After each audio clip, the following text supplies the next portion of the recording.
Hey everybody, thought I should take you for a bit of a tour around our garage cum workshop. It's a 2-car garage and we've reduced it to 1 car because we wanted to fit all this other gear in. Let's have a look at it all.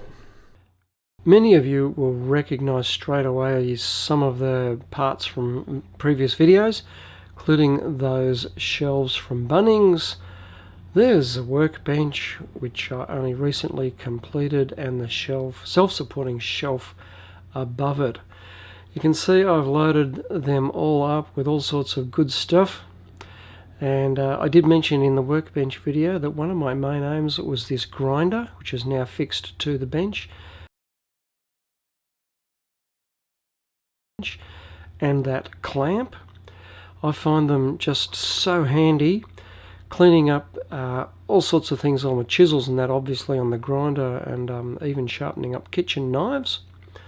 So there's so much space there, and a bit of a rack up on top to store odds and ends of timber and pipe and whatever else. This is my little workbench. I'm going to make a little video about my workbench and give you a bit more detail about it. But it's set up in the garage now as well. We have a freezer, which is very handy, just an upright. That's from Aldi. We actually wheeled it across from Aldi, which is across the road here. So that, and a little fridge for you know what. Not very much in it at the moment, but anyway, that little bar fridge is great. So we keep them in the garage as well. That's part of the reason why we're limited to now 1 car in the garage. The other car's outside. And then this hanging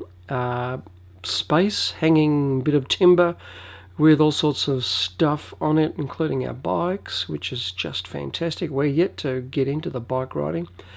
Painted floor was another video. So many videos come out of this garage, wow. And yeah, oh, that's one happy fella. I'll see you all again very soon.